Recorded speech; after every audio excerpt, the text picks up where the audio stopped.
rotate your phone.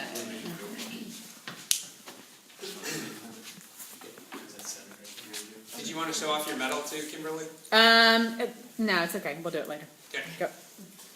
Hi, good evening, everybody. Welcome to Downtown Dash Sports. We appreciate everyone that came out tonight. This evening we have the pleasure of welcoming Tim Crowley. He is the strength coach at Montverde Academy. He is here to keep us healthy through our running and our triathlon season and our upcoming races. And he has a very extensive background. He actually coached Jared Shoemaker through the Beijing 2008 Beijing Olympics. He's also helped another local pro, Alicia Kay, through many of her victories. Jared and Alicia were here just a couple weeks ago to help visit and talk to us as well. So without further ado, Tim Crowley. All right. The challenge tonight is trying to keep this limited. When Kevin gave me the topic, I just could go for hours and hours, so he's telling me when we're done. It's all good. It's unique, and I love doing these things because it's pretty unique for me. I kind of live in two separate worlds that are combined as the triathlon world as a coach and as an athlete for 35 years, but also as a strength coach. It puts me in a unique position. My background is in sports medicine, so it gives me a unique perspective. I mean, over at Montverde, I'm in charge of 30-win teams, close to 700 athletes that we're in charge of, strength and conditioning, keeping healthy. So what I kind of want to do is I didn't want to go with the usual things we typically see, you read every day, and try to come up with a couple different things and a couple different whys. And so really, I have to say in terms of keeping, endurance athletes healthy and fit, and we use every day is if you can train consistently, you're going to get better. It's usually, especially with endurance athletes and runners, it's like, the periodization plan is we run, we get injured, we recover, and we repeat it again. So we want to keep it healthy. And probably as we get older, and I think it really applies from high school on up, I think the most important thing, and maybe I'm sure I'm a little bit biased, is strength training.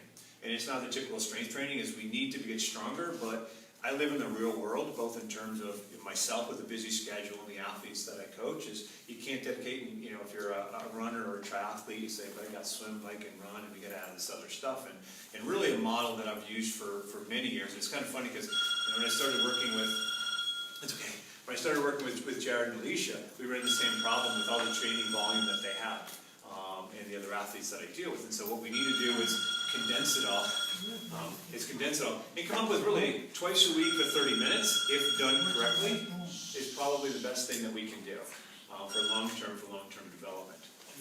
And that basically means we take the key things that we need to do and we toss the rest of them out. I mean, literally, this could be hours of talking on this, but I want to kind of hit on a few key points. And obviously, I got a handout for you which kind of highlights these points, and I'll have my contact information because it's we can't cover it all here, but really want to.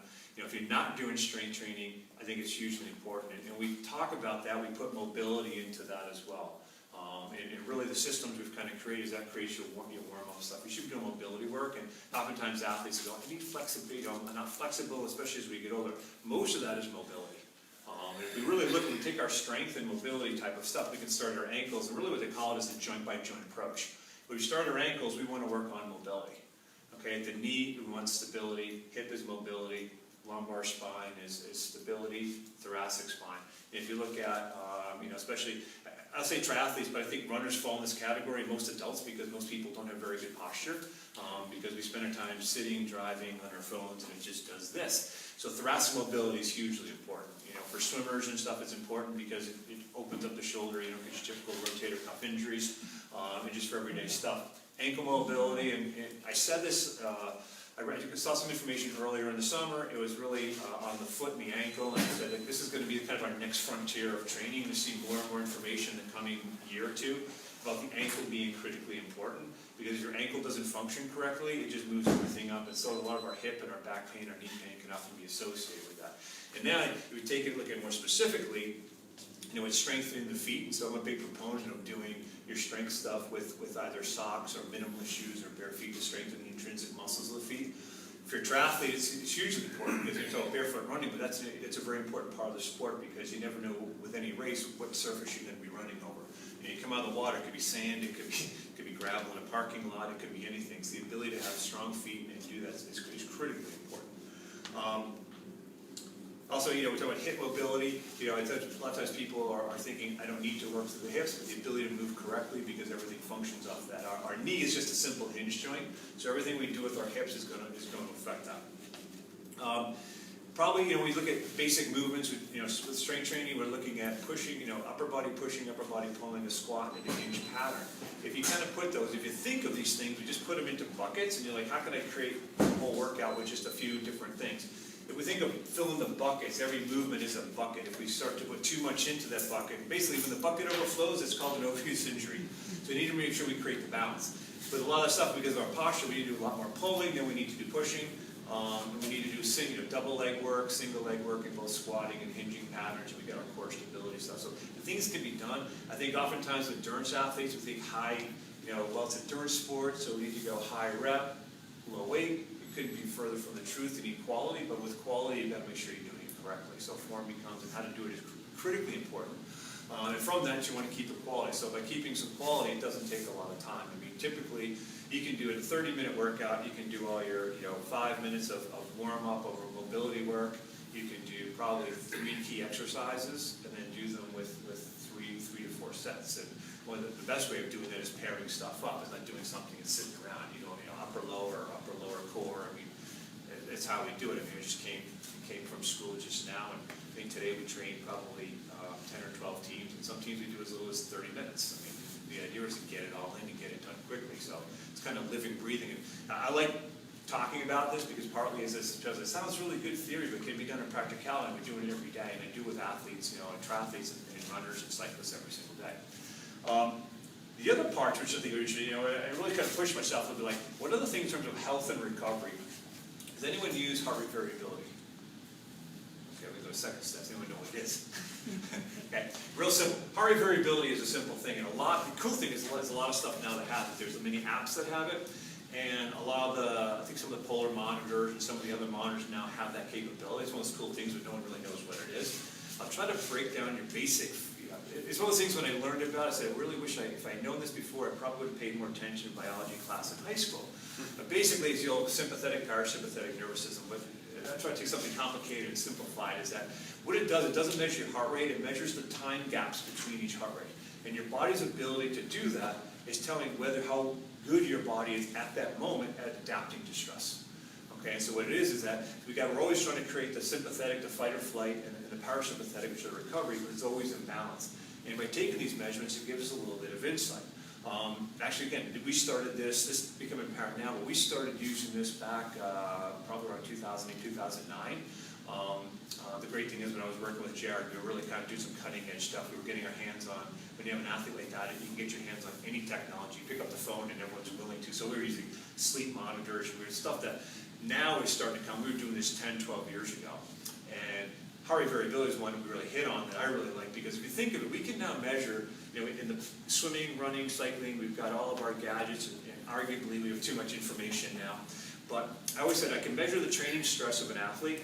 What I can't measure is all the other stuff that's going on in their life. So if we take all the stuff going on and we can roll it into one number, we have some insight. And so that's what heart rate variability does. The best thing to do is you take it first thing in the morning. I mean, there's been many different apps and stuff, but it's as simple as using a heart rate strap or just a finger sensor that goes in your phone. Take it for about 1 minute.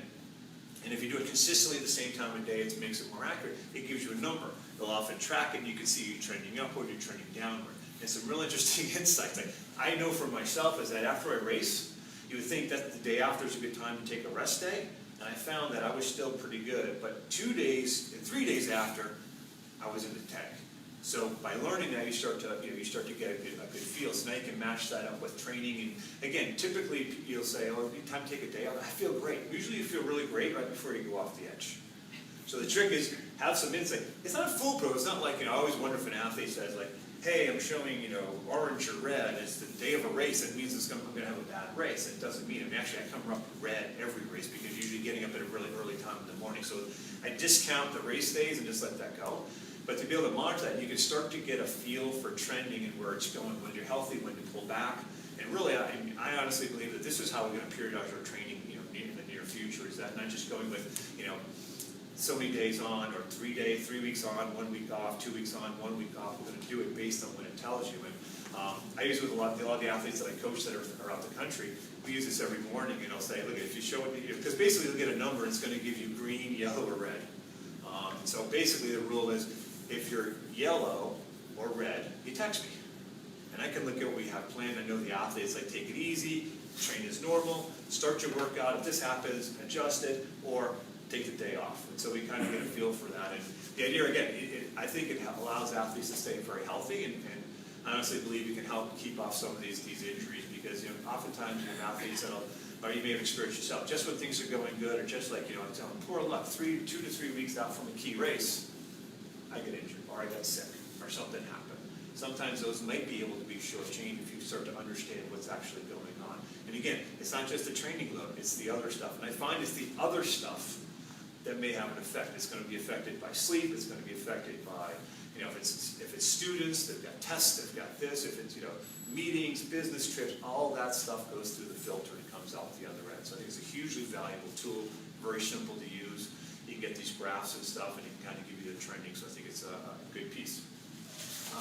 The last one sounds simple, but this summer I did a lot of reading on this, and really I think the single best recovery piece for any athlete is sleep.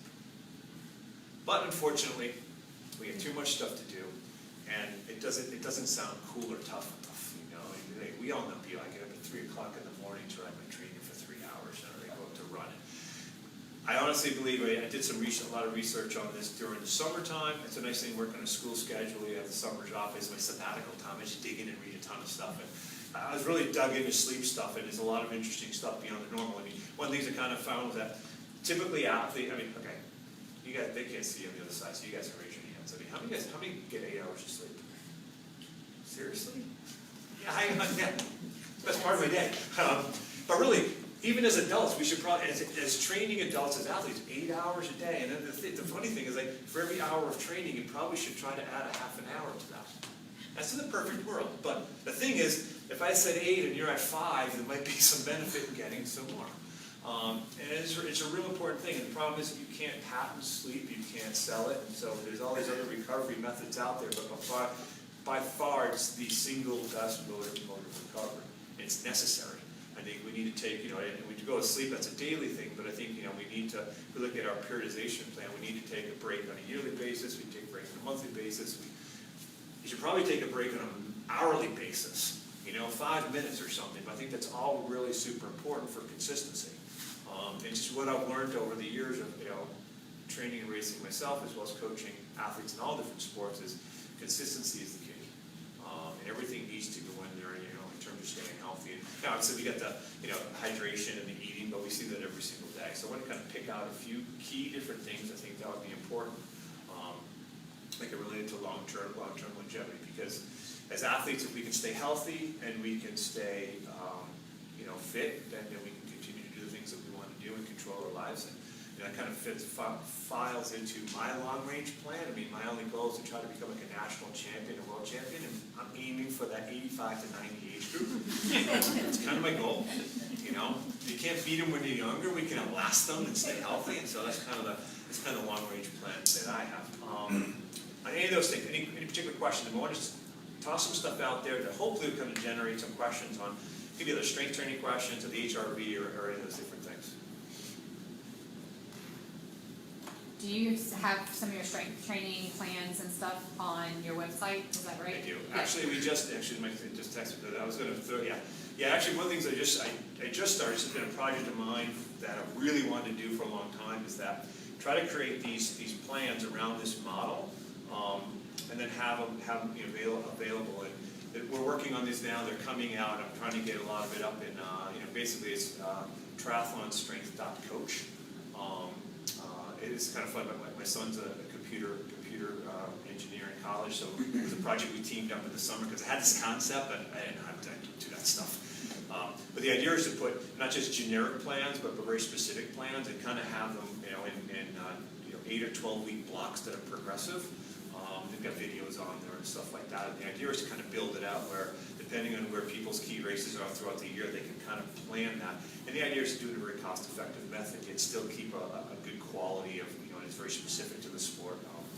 it's challenging because you get home, it's like a home versions and then advanced home, because we have home gyms, advanced home gyms, and then the regular gym stuff. So the trick was one size doesn't fit all, so that was kind of the challenge we had doing that. So we get some stuff that's rolling out now, and I think we'll be rolling stuff out probably every couple of weeks now going forward. Cool. Very good. Yes? What are some general go-to exercises that you like to use for somebody that's brand new to tries? Simple for strength work? Yeah. Pulls, and the best of it is an upper body pull, because while we're working, we're offsetting all the internal rotation that we have from both swimming, cycling, and everything we do in life. I mean, like a TRX type thing is one of my favorite things for that, because you can do a bar, but a bar is in a fixed position. So if you're here where it moves freely, it's easier on the shoulders. So it's like inverted rows. You can do an angle or upside down, but just where you're squeezing the upper back. For squat patterns, goblet squats I think are great using a dumbbell or kettlebell, because one, we're getting hip mobility, and you want to be able to get, if you look at when you go to a low goblet, if I'm down like this, those angles are very, very, very close to actual angles we are on a bike. Because if an athlete can't get comfortably into this position, when you're in a position on a bike and the pedal range is forcing you, and that's when you end up with either back issues or just ugly pedaling. The knees are coming out. It just doesn't look good. Single leg stuff is also very good, because everything you do, every time we land, we run. We're landing with every step at about approximately 2.5 times your body weight. Okay, every step, and then you start. I was doing a long run last week, and I started trying to kill some time by calculating, not the weight part of it, just how many reps that was over like a 10-mile run. And then it was too way beyond my ability to do the math on the number, but let's just say it's large. So always it's when people say it's an endurance sport, it's an aerobic sport, swimming, biking, running, it's an aerobic power sport. There's a huge strength component. And the funny thing is, as the distance gets longer, it becomes more important. If you're doing an Ironman, the last 10K of an Ironman, that's not about aerobic, that's about strength. Holding it together, holding your posture together, the ability to run it completely. So those are really good. I think doing a lot of hand glute stuff, whether it's like a kettlebell swing or Romanian deadlifts, really working the posterior chain is critical, because otherwise, if you're not strong in the back end, people are going to run on the front end. If they land in front, they're not going to get that drive off the back. And it's also real important to drive the bike. Most of the people will pedal with their quads, and the quads are shot once they get off the bike, and it gets ugly. But I think pull-ups, inverted rows are great. Any type of squat pattern, any type of hinge, dedicated hinging. Because teaching hinging is really important, because a lot of people find this difficult to do because of bending in the back. So if you're comfortable in this position, then you're taking the stress off your arms, and you can pedal more efficiently. You're not wasting a lot of extra energy on that. Question? I have a question. Yes. So, for a very mediocre triathlete, what does recovery immediately after a workout look like? If you're in Florida, hydrate. Okay. I think hydrate, getting some carbohydrate, getting some protein.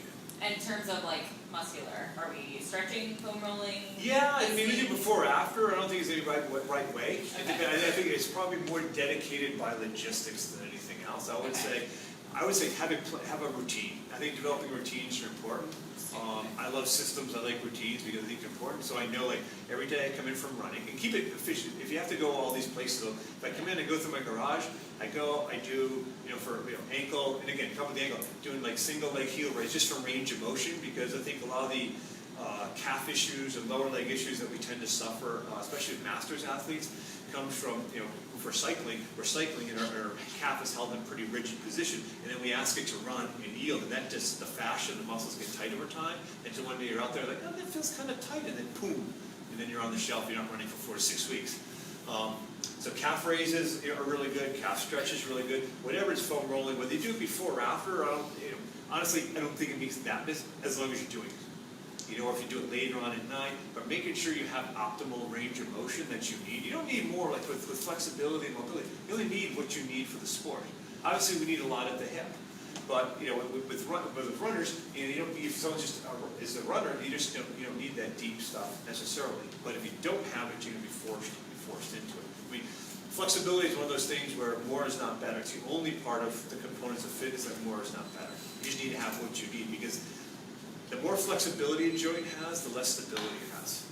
So we need to find, like most things in life, there's this delicate balance. It's the same thing with the ankles. The ankle mobility is one of the huge things that we find is people don't have mobile ankles. And when you don't have that, that's going to lead to Achilles issues, plantar fascia, knee issues. So ankle mobility, I find, is a huge thing. And working with that, we've actually found it to be really helpful on the bike because if your ankle mobility is better range of motion of the ankle, you're actually applying positive force to the pedal a little bit sooner.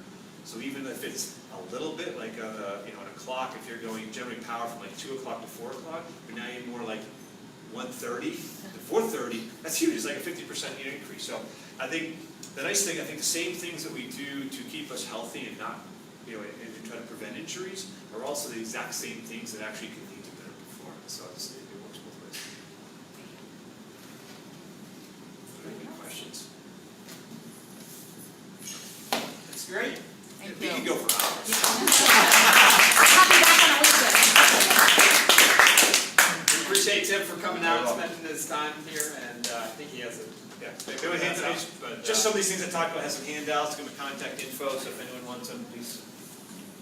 Again, we appreciate you coming out. You're welcome. Yes, thank you. If you have questions, please feel free to shoot me an email. Those of you that were here last week, what we decided to do for the run this week, we were going to do a mile loop